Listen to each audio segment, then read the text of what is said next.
10 world titles, a broken body, a collapsing life, and one last shot at redemption. Trina Gulliver didn't just dominate women's darts, she survived it. By 2016, she had nothing left, except the stage.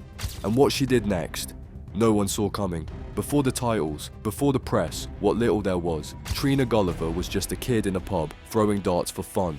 She was 2 years old when she picked up her first set. Her parents ran a pub in Southam, a quiet English town where the oche was more sacred than the Sunday roast. Trina wasn't just drawn to the game, she practically grew up inside it. By 14, she was playing county youth darts. By 18, she had joined the senior team. That wasn't normal, not for girls, not in the 80s. But Trina didn't wait for permission. She became a carpenter, qualified, launched her own joinery business, all while winning matches, racking up trophies, and making a quiet name for herself on the dart circuit. She had something most players lacked, obsession. Every spare moment went into throwing, and it paid off, eventually. Her first big win came in Switzerland in 1997, but the prize money didn't even cover the trip. She needed a sponsor, so she wrote hundreds of letters, literally hundreds. Most didn't even reply. But one did. A boat builder named Graham Reeves took a chance on her. He asked where she wanted to be in a year. She said, ladies #1. And she did it. By 1998, she was world #1. Not just good, unbeatable. Then the real run began. From 2001 to 2007, Trina won every single BDO World Championship, 7 straight. That's not dominance, that's a monopoly. Frances Hoenselaar beat her repeatedly. Rhian Edwards beat her too.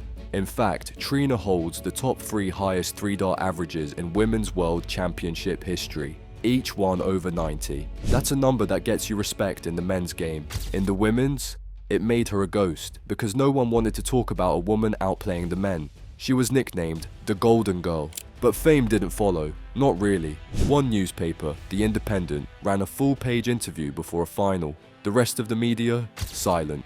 Men's champions were walking away with £60,000. Trina, 6,000. Same oche, same pressure, 1/10 the reward. Still, she never missed a step. By 2011, she had won her 9th world title. No woman in the sport came close. And yet, even then, the world didn't quite see her. But behind the precision, behind the wins, behind the mask of control, something was breaking. Because greatness never comes without cost. And Trina was about to pay for all of it. From the outside, nothing looked wrong.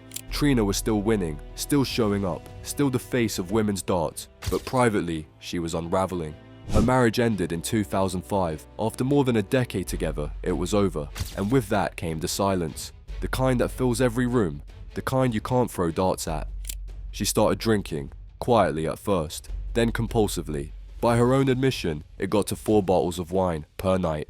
She kept competing, kept smiling, kept telling herself she was okay. She wasn't. Trina was an alcoholic. She just didn't know it yet, or didn't want to admit it. The trophies kept coming, but they started to feel like they belonged to someone else. The woman in the press photos wasn't her anymore. Then her form dipped, her averages dropped, her timing wavered. The ruthlessness, the thing that made her terrifying, vanished. She lost matches she should have coasted through. The press stopped calling, the sponsorships dried up, tournament directors stopped offering her top billing. Critics did what critics always do. They wrote her off. Her era was over, they said. The sport had moved on. It wasn't just darts. Her health deteriorated. Years later, she revealed she'd been seriously ill through stretches of her career. She kept that quiet too. She didn't want sympathy. She wanted to feel in control, but she wasn't in control of anything. Not her body, not her game, not her mind. At one point, it got so bad she was hospitalized. Trina spent a full month in the hospital, staring down what she now calls rock bottom. She lost her home. She lost her sense of direction. She felt like she lost herself. And yet, even there, in that place most people never return from, she wasn't alone. Her siblings stood by her. Her family refused to give up on her, even when she had. When she finally admitted to herself she had a problem, she didn't just stop drinking, she started fighting, she started healing, and she started talking. Later, she'd become an advocate for recovery, for mental health, for honesty. But at the time, her world was still broken. She could have walked away from the sport entirely. Most would have. She didn't, because Trina wasn't chasing trophies anymore. She was chasing something deeper, herself. By 2016, Trina Gulliver was 46 years old. She hadn't won a world title in 5 years. Her form was inconsistent and her confidence shaky. She was clean, But healing doesn't flip a switch, it crawls. Nobody expected much from her at that year's BDO World Championship. She wasn't a favorite, she wasn't a headline, she was just there. And that's what made it so dangerous for everyone else. Because Trina had nothing left to prove. No sponsors to impress, no critics to silence. She walked into that tournament playing for one person only, herself. Every throw was personal. In the early rounds, she showed flashes, the old timing, the old composure. You could see it creeping back in. She wasn't dominating, but she was grinding. Each win chipped away at the years of doubt. She clawed her way to the final. Waiting for her? Data Hedman. You couldn't script it better.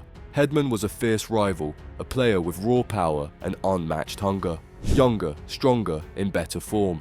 On paper, she should have won.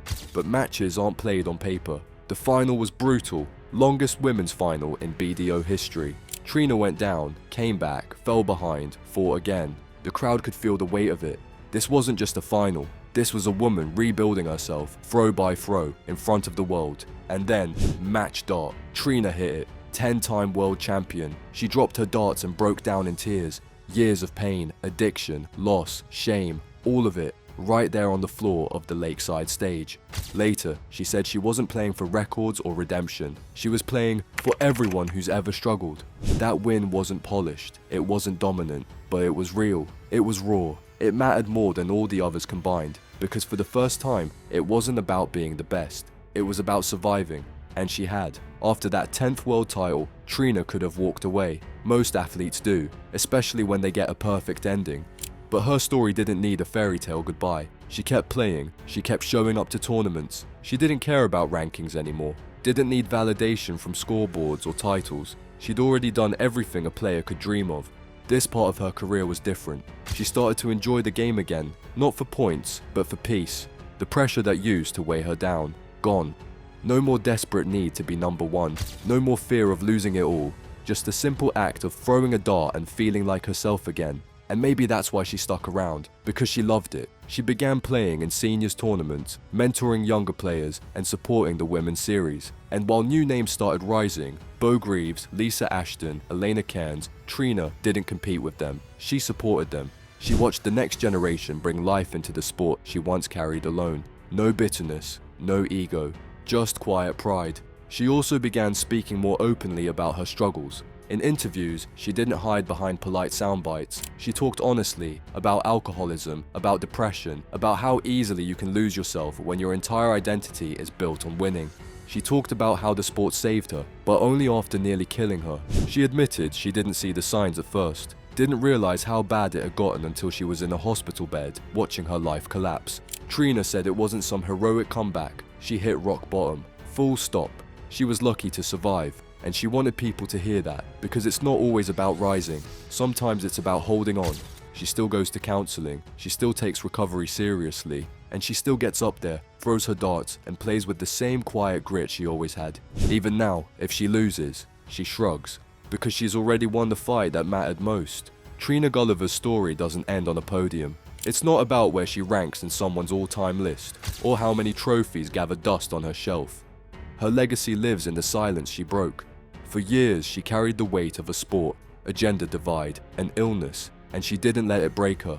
She outplayed, outworked, and outlasted. 10 world titles, more than any other woman in the game, multiple British pentathlon wins, a decade spent number one in the world. But look beyond the stats. She pushed women's darts into the spotlight when nobody else could. When events started cutting women's divisions, Trina spoke out. When people dismissed the game as second tier, she played with averages better than the men. When others crumbled under pressure, she leaned in. She wasn't asking for equality, she was proving she deserved it, match after match, year after year. And when she fell apart, she didn't hide. She came back stronger, slower maybe, but stronger.